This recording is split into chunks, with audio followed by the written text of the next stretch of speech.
Los Angeles Police calling all cars, attention all cars, broadcast 20, regarding the murder of a young woman on 99th Street. Suspect unknown. That's all. Rosenberg.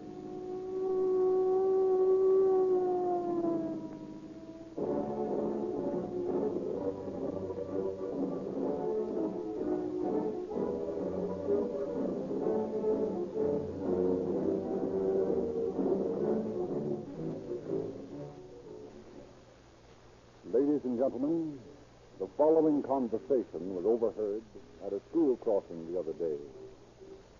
A young lady, age 10, was being escorted across the street by Officer Murphy. Howdy, Mary. You're all smiles this morning. Something special going on at school today? No, we was going on a picnic up in the mountains over Saturday and Sunday. Ah, that's well. Whereabouts? Oh, Mount Wilson. We're going to see the stars through the great big telescope. That's a pretty big, steep climb, Mary, for a little Oh, girl. we don't mind climbs anymore, because Dad uses your gasoline. By your gasoline, Mary meant Rio Grande Crack, the official police gasoline. The fuel that powers more police cars, ambulances, fire engines, and motorcycles in Southern California and Arizona than all other brands combined.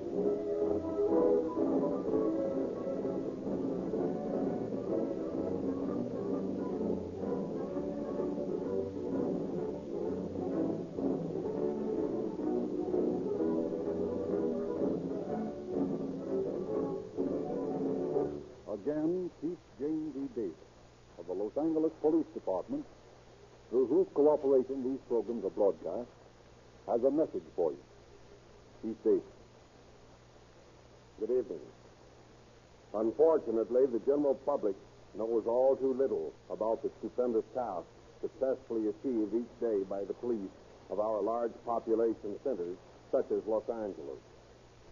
The public learns through the press and by radio of but a few of the intricate workings of a large body of men and women whose duty and responsibility it is to enforce the laws and protect our citizens against the loss or injury of persons and property. The dramatic and sensational witness, usually incident to criminal cases, naturally attracts a great deal of public attention. It is therefore fair and almost a necessity for all persons giving information concerning the work of our law enforcement agencies to stress the fact that cases given wide publicity constitutes but a small fraction of the work done by your police department. The story I have chosen for you tonight illustrates how necessary it is for our men to be trained and experienced, intuitive and alert in the investigation of crimes, particularly those where but few clues to the identity of the person committing them are available for the police to work upon. The crime we are to portray for you tonight was one of the most brutal and cold-blooded in the history of our local police work. The man that conceived it worked carefully and almost successfully in building up an unbeatable alibi. The man who actually committed the crime as a tool of the man who planned it was by circumstances far removed from any suspicion and might have evaded justice were it not for the intelligent manner in which the case was handled.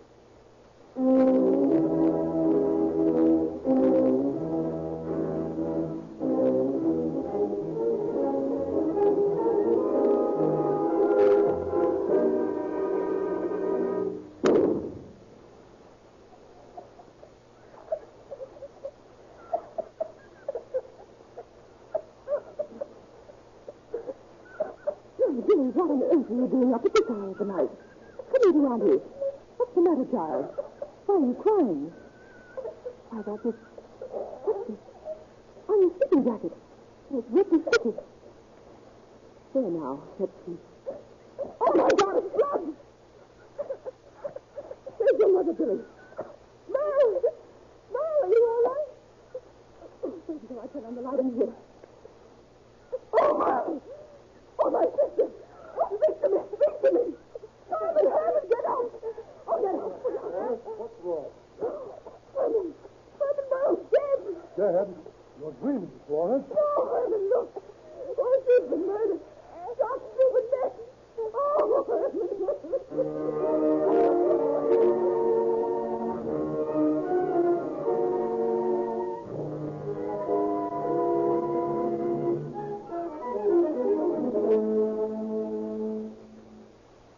Mr. Cannon frantically calls for the police. Shortly after the discovery of the body, Inspector Detective Davidson arrives at the scene of the crime. In here, Inspector. Nothing's been touched. Buckshot wound, eh? Yes, sir. Fired point blank, apparently. Yes, looks that way. Well, here's the gun that did the work. Double-barreled, sawed-off shotgun. One barrel exploded. Cool guy, whoever he was, leaving the gun there. Yes, he must have been pretty sure that he didn't leave any prints on it. However, take it in, Hickey, and have it examined for prints and get the photographer to come out here and take some pictures of the scene. Yes, sir. Who else was in the house at the time of the shooting? The sister and brother-in-law of the murdered woman. Where are they now? In the next room. Good. I want to talk to them.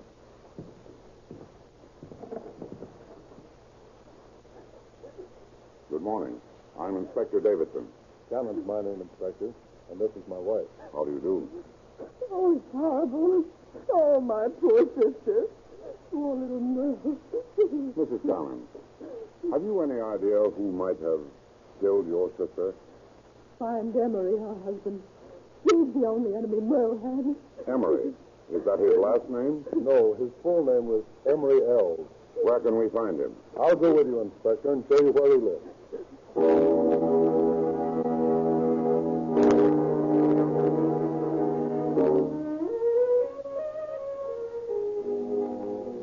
Emery Ells, his brother Alfred, and a friend of theirs named Ralph Moulton, found by the officers at Ells' house, are taken into custody. Brought into headquarters, Emery Ells is questioned first. How old are you, Ells? 26. What do you do? I'm a waiter. Where? At Hancock's all-night restaurant. Tell us exactly what you did yesterday from the time you got up until you went to bed. And speak slowly so the stenographer can get it. Well, that's easy. My day begins at 6 o'clock in the evening, when I report for work at the restaurant. Yesterday, I got up late in the afternoon, stopped by my mother's house for a few minutes, then went to the restaurant. I wasn't out of the place until 6 o'clock this morning when I went home. Can you prove that? Sure. All you got to do is ask Harry Hancock. He's my boss. You'll find him at the restaurant. From all indications, your wife was killed sometime after midnight. Are you sure you didn't leave the cafe at any time during the night? Of course I'm sure. Besides, why should I want to kill my wife? She's not my wife anyway. We're divorced. Well, I understand that you threatened her life on several occasions. That sounds like Herman Cannon talking. Well, it ain't so. Sure, we had our share of arguments, like anybody else, that's all. I'll tell you, you got the wrong guy if you think I killed her. I can prove where I was all day and all night yesterday. And what more do you want? The truth. You had a possible motive for wanting her out of the way. It's true, isn't it, that you kidnapped the baby after the court gave your wife custody of it? I took him to Arizona with me. Then he got sick, and I brought him back to his mother. Listen, you guys are all wet on that score. I get to see my baby whenever I want to. You're barking up the wrong tree. I didn't have any motive for wanting to bump Merle off. All right. That's enough for now. Take him out, Sergeant, and bring in his brother. Yes, sir. We'll have to investigate that alibi of his. Right. Certainly is cool about the whole business. Yeah, and so's his brother. Did you hear that crack when we pinched him? No, what was it? Well, he asked me if the gun we found, and I told him it was being examined for fingerprints. And he laughed and said, well, that'll tell you who the murderer is. They're both a little too cocky to suit me. Sit down, Els. Now tell us, where were you last night? Making my rounds. What do you mean, making your rounds? I'm a deputy counsel out in Maywood. I spent the night patrolling my district. Who do you think killed your sister-in-law? How should I know? Why did you laugh this morning when I told you that the shotgun was being examined for fingerprints? Did I laugh? I don't remember laughing. Well, no fingerprints were found on the gun. Is it possible you knew that the murderer wore gloves? I don't know anything about it. Take him back to his cell, Sergeant. Yes, sir. Call in Moulton. All right, Eddie. Bring in Moulton. Sit down. No, thanks. I'd rather stand. What's the matter? You're shaking like a leaf. Damn if I know, but this thing's got my ghost. You've been living with the Elves boys, haven't you? Yes. Well, how come? Well, I've been out of work, so they let me stay in the garage and eat with them in return for doing odd jobs around the place. Where were you yesterday and last night? I rode around with Alfred in his car before he went to work. Bought some groceries, and then went back to the house. I didn't leave again all evening. Did anything unusual happen during the evening? No. I sat up with Donald, Al's kid brother, till about 1 o'clock, listening to some hillbillies on the radio. Did anyone else come in? Not a soul. What do you know about this murder? Nothing. Honest to God, Inspector. I don't see what you're holding me for. I've got nothing to do with it at all. Well, how about Emery Ells? Did you ever hear him say he wished Merle was dead? No, I never heard him say anything like that. I don't know anything about it at all. Okay, Moulton. Can I go now? Well, we'll have to hold you a little while longer. Well, it won't do you any good, because I don't know anything about it. All right, take him back, Sergeant. Yes, sir. He's holding something back. Yeah, and he hasn't the guts to hold it back long. Either he did the job or he knows who did it. He'll crack before long. All he needs is a little time.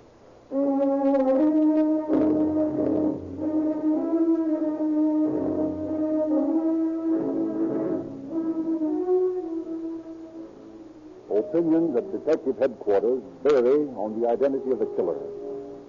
Some feel that Emery L's ironclad alibi, substantiated by testimony of his employer, still can be broken, and Emery proven to be the slayer. Others feel that Alfred had ample opportunity during the night to commit the crime, although a motive for Alfred seems to be lacking. In contrast to the cool self-assuredness of the Elves brothers, Bolton's nervousness and protestations of innocence lead others of the officers to consider him the killer. Scores of witnesses are questioned, and from their testimony is revealed that although the explanations of the Elves brothers regarding their whereabouts on the fatal night seemed to eliminate them as suspects, nevertheless, Emery Ells had been heard to remark that he would hire somebody to kill his wife. Following this stringent bit of information, the officers questioned another sister of the murdered woman. Yes, Inspector. Merle has told me several times that she feared Emery would kill her. Why? Had he threatened her life? Yes. Well, that is, I've heard him tell her that he'd get her sooner or later. And I've seen him strike her. When was that? Well, last summer, Merle and I were running a hot dog stand down at the beach. And one night, Emery came down there and told her he wanted her to take a walk with him so that he could talk to her. I heard him say, "Come on, so I won't have to hurt you." Did she go? Yes. A little while later, she came running back crying. And she told me that he'd tried to push her over the palisade. She was awfully bruised from fighting him off. And then later in the evening, he came back and tried to drag her off in his car. Then we called the police.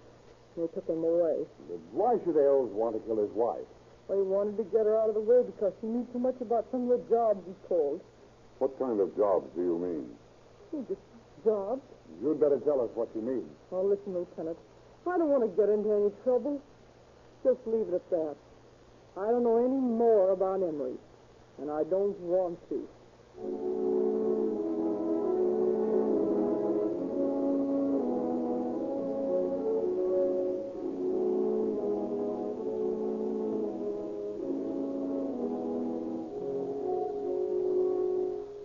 The next day, a blood-flecked flashlight is found in Alfred L's automobile. He admits ownership of it, but is unable to account for the blood spot. On the clothesline behind the L's house is found a pair of freshly laundered corduroy trousers, bearing dark stains that might be blood. Bolton admits that these are his, but claims that the stains are a grease spot. That evening, another officer is added to the investigation when Detective J.T. Bilkis, completing a previous assignment, joins his brother officers in an attempt to unravel the mystery. He interviews the three suspects, and as the others had done, decides to concentrate on Moulton. Now, look here, Moulton. You've admitted those trousers are yours. And that brands you as the murderer because the stains on those trousers are blood. No, you're crazy. I told you they're grease. Just grease spots from the last time I worked on Alfred's car. Moulton, you're lying. I swear I'm not. You know more about this case than you're telling us. No, I don't. Honestly, I don't. I don't know anything about it. Listen, Moulton, you'd better come clean because that's the only way you're going to save your own neck. I tell you, I've got nothing to confess. Look here, Moulton. Blood's thicker than water. And those Elves boys will stick together. And you may find yourself in a hot spot before you get through with it. Those trousers are being analyzed right now. And we'll soon know whether you're telling the truth. I had nothing to do with the murder. But you do know who did it. No. No, I swear to God I don't. Is that the truth? Yes. Well, you know, I'm kind of glad that you're not the man that we're looking for.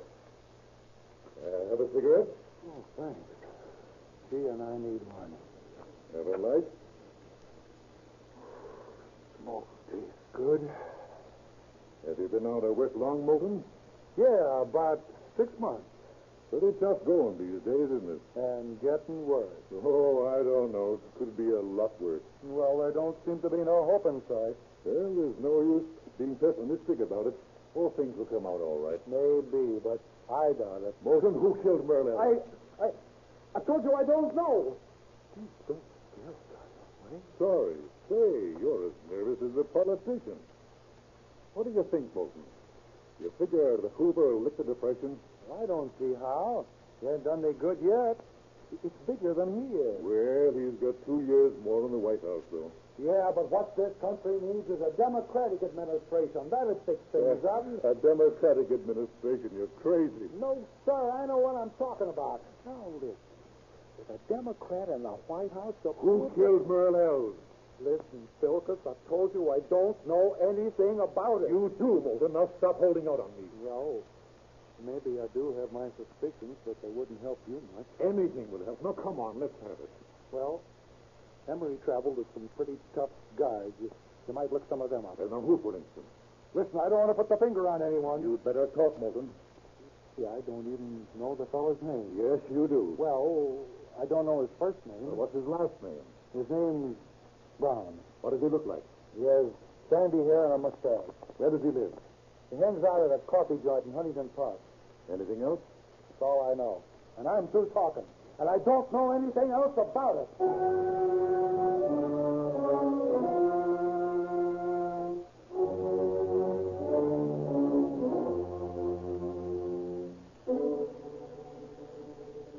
And Moulton refuses to talk anymore. Philkus reports the results of his interview to Inspector Davidson. Do you suppose it's worth anything, Inspector? Well, it doesn't sound like much. Brown's a pretty common name. Yeah, I know it is, but I'd kind of like to run it down, though. I don't know how much it'd good do you looking for a sandy-haired man by the name of Brown. You'll probably find plenty of them in Huntington Park. You know, I'd like to take Moulton along with me, and we'll check all the hotels and coffee joints. And then Moulton could identify him. That is, if there is such a guy. You're taking a long chance. Moulton might run for it. Why should he? I've treated him white. Why should he double-cross me? Well, okay, if you want to accept the responsibility, you know what it means if your prisoner gets away from you.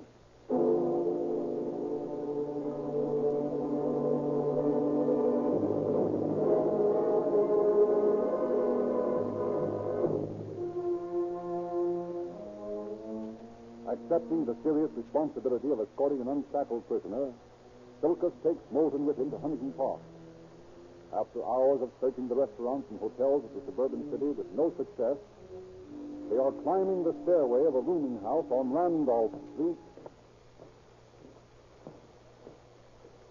What's the matter with you? Come on. I'll wait downstairs for her. Why? Well, I think just the guy up there by the desk. I'll see you later. Don't you try to run out on me. I won't, I promise. Okay, now I want to get a look at him. I'm going to have a talk with the clerk. Is there a man named Brown living here? Why, no. What does he look like? Oh, he's a middle-aged man. First name's Harry. Nope, nobody here by that name. Okay, thanks. You see him? The guy by the desk? Yeah. Well, I got a glimpse of him. He walked down the hall just as I came up the steps. Was it Brown? I don't know whether it was or not. It looks something like him from the back, but I'm not sure.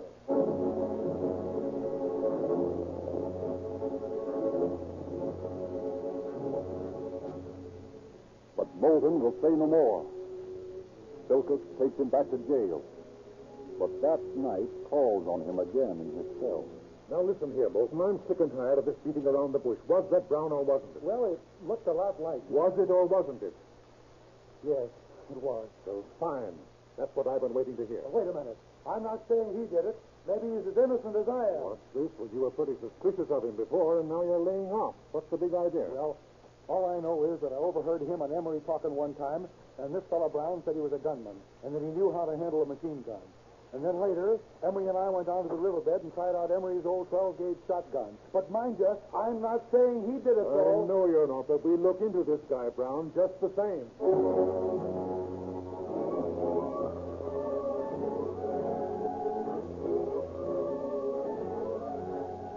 A little past midnight, Silkus, accompanied by 2 Huntington Park patrolmen, returned to the rooming house on Randolph Street. They roused the clerk.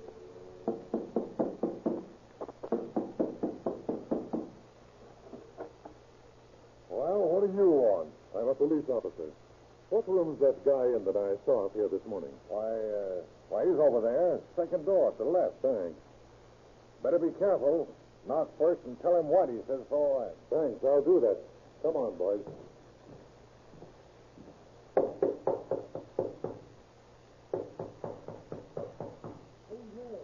A friend of Whitey's. Let me in. Oh, just a minute till I get something on. Okay. All right, boys. I'll just hold it. Don't make a move, Brown. Have you got a gat around here? What? You mean a gun? No, I haven't any. Well, get your clothes on. You're coming with us. Hey, what is it? You're under arrest. Under arrest? What for? Suspicion of murder.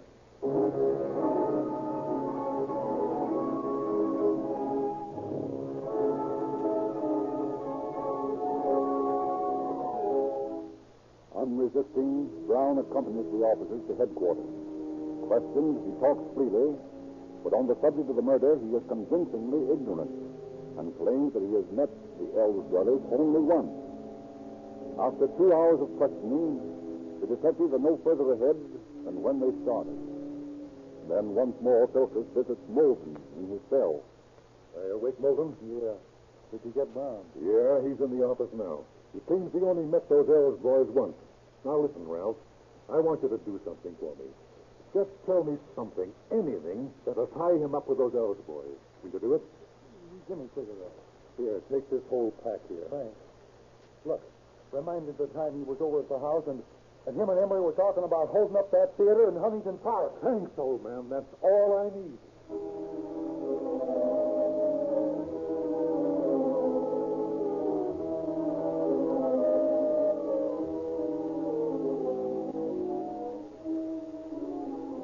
Armed with this information, Silkus returns to Inspector Davidson's office. For 10 minutes, he listens to the relentless grueling of Brown, and then... Oh, for God's sake, lay off of me. Will you give me a break? You're driving me crazy. I tell you, I don't know a thing about Look me in the eye, Brown. Now, have you told all the lies that you can think of? Are you ready to tell the truth? Why, what do you mean? What about the time that you and Emery Ells were over at his house planning that Huntington Park Theater holdup, huh? Oh, no. Well, what about it? And what about the murder of Merle Ells? All right. I did it. Give me a pencil. I'll write a confession. That isn't necessary, Brown. Just talk. The stenographer will take it down. Well, I killed Merle Ells, all right. Emery hired me to do the job. You see, we talked about the deal for a long time. A couple of months, I guess. Then Emery told me finally the other night that I'd get $2,000 for the job. Well, he took me over to the house on 99th Street and showed me the layout. He pointed out the porch where the dame slept. When we were all set, Emery gave me the gun and a flashlight. And I stole a car and drove over there. I figured it'd be a lead pipe finish. So I sneaked up to the sleeping porch and looked in. There was a woman with a kid sleeping right beside her. Gee, I hadn't figured on them being so close together. And Emery had told me that he'd kill me if I hurt the kid. Boy, I didn't know what to do. Finally, I figured if I got the dame to sit up, I wouldn't hit the kid when I let her have it. So I flashed the light in her face and said, "Merle, wake up." Emery had told me her name was Merle. Well, she opened her eyes kind of sleepy-like and says, "What's the matter?" Oh, then I lost my nerve. Yeah, I didn't have the guts to shoot it. It was too easy. So I beat it back to the car and drove off. I guess I rode around for about, half an hour trying to dope out whether I should do it or not. Then when I felt like I could go through with it, I went back. But I lost my nerve again. She looked so young and sweet, like a little girl sleeping there. Well, I rode around some more, and I damn near made up my mind to bump myself off. I hated myself, called myself all sorts of names, and I drove like the devil, almost hoping I'd wreck the car and kill myself. And suddenly, something inside of me snapped. Everything went red and yellow behind my eyes. And I went back and let it happen. Oh, thank God I didn't hurt the kids. Did you get the $2,000 for the job? No. Emery double-crossed me. Just before the bump-off, I told him I was broke, and he gave me 22 dimes. Tips, I suppose. That's all I ever got. $2.20 for a human life. Cut-rate murder, and it'll cost you your neck.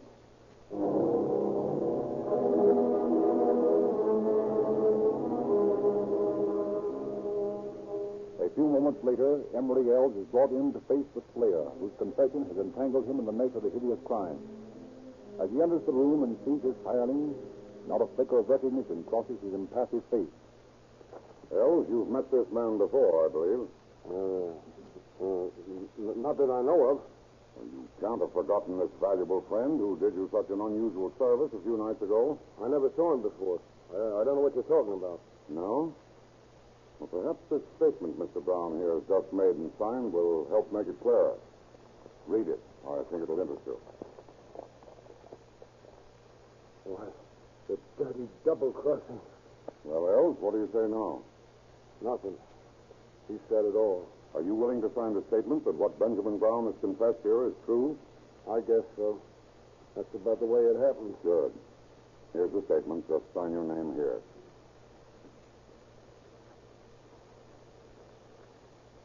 There's one thing I'd like to know, Ells. Haven't you got enough on me as it is? Plenty. But I'm interested in the motive. Why did you want your wife out of the way? Because I wanted the custody of the kid. Not because of what she had on you? No, she didn't have nothing on me.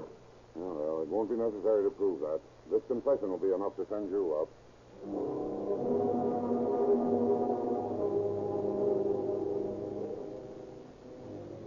However, in spite of their signed confession, Ells pleads not guilty when brought to trial.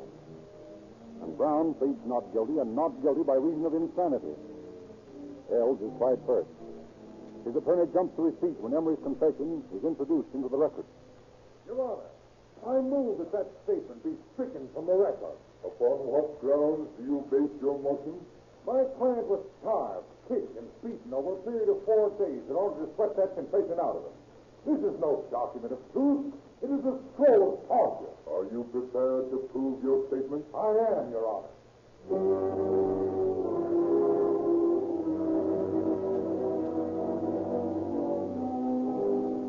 Working fast to meet this unexpected move on the part of the defense, Prosecutor Bonner Richardson subpoenas George White, a reporter for the City News Service. Now, Mr. White, will you tell the court the circumstances of your interview with the defendant?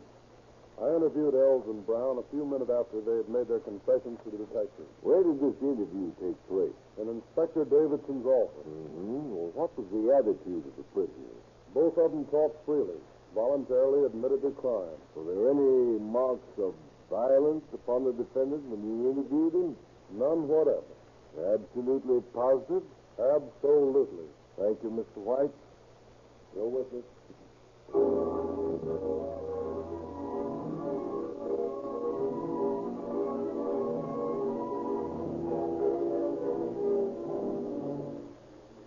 With the aid of the newspaper reporter, Ells' confession was admitted to the record. And with the aid of the newspaper reporter, Ells' confession was admitted to the record, and on January the 8th, 1931, he was found guilty of first-degree murder by a jury which recommended life in prison. On January 12th, 1931, he was sentenced to San Quentin for life.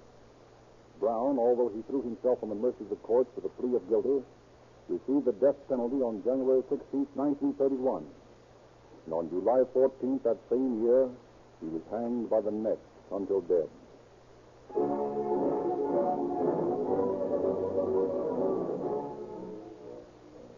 Spring in the Pacific Southwest. Nature is now most lavish with her beauty in Southern California and Arizona.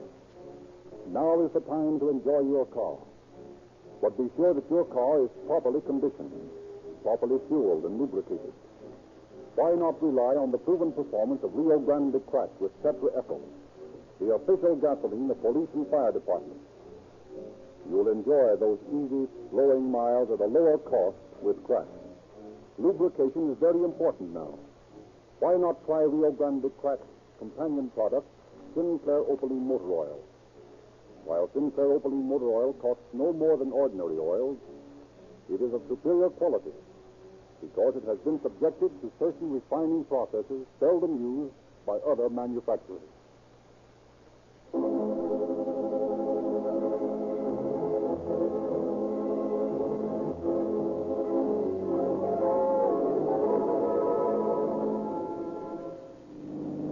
Los Angeles Police calling all cars, attention all cars, cancellation of broadcast 20. Suspect in the cut rate murder, now in custody. That's all. Rose and Cliff.